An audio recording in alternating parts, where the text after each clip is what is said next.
Alhamdulillah wassalatu wassalamu ala rasulillah wa ala alihi wasahbihi wa mawalah amma ba'd. Kita lanjutkan diskusi kita untuk membahas tentang pertanyaan-pertanyaan yang dalam hal ini kita lanjutkan pertanyaan seputar masalah air lagi ya. Bagaimana hukum menggunakan air yang sudah bercampur atau berubah dengan sejenis pembersih seperti tawas, kaforit dan sebagainya. Syarat air yang digunakan untuk bersuci, terutama sekali untuk mandi, maksudnya mandi janabah, mandi nifas, pokoknya mandi yang wajib. Kemudian untuk berwudu dan mencuci pakaian yang sudah terkena najis, syaratnya adalah harus masih dikategorikan air mutlak, yaitu air yang tidak berubah namanya dari air yang mutlak menjadi air yang sesuai dengan campurannya. Misalnya air campur teh sehingga berubah namanya menjadi air teh.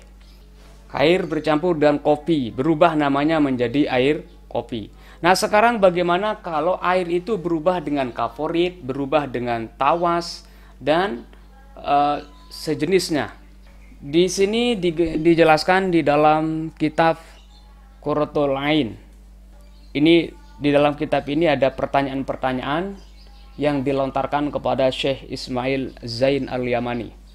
Beliau di sini mengatakan wa idza ulija bima dzukira fi su'al minal adwiyah litasfiyatihi, apabila ada air ulija bima dzukira, diobati, maksudnya ya dijernihkan untuk dimatikan, mungkin ada bakteri-bakteri yang ada dalam air itu ya, dimasukkan di sana minal adwiyah, yaitu obat-obatan ya, termasuk misalnya kaforit dan sebagainya.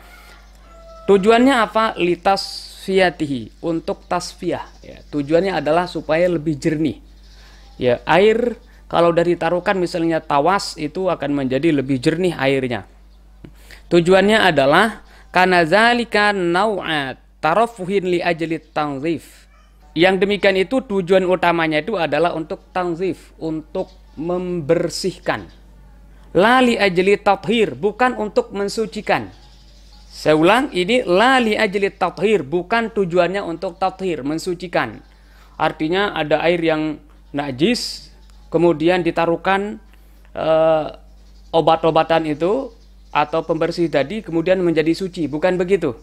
Ya, kemudian bisyarti an takuna tilkal adwiyah ghaira najasatin, dengan syarat obat-obatan yang ditaruh tadi, penjernih pembersih yang ditaruh tadi itu adalah ghaira najasatin, bukan terbuat dari sesuatu yang najis atau bukan barang yang najis.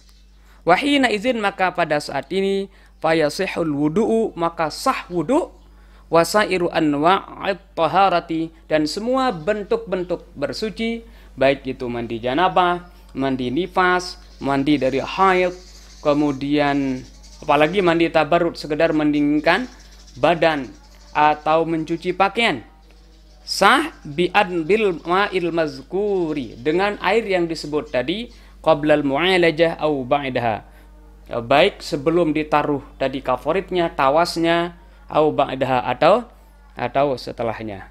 Berarti intinya adalah air yang ditaruhkan tawas, air yang ditaruhkan kaforit itu tetap dianggap sah. Wa in taghayyara rihuhu, sekalipun taghayyara rihuhu, baunya menjadi berubah, tetap ini dianggap tahiran mutahiran, tetap dianggap suci dan mensucikan.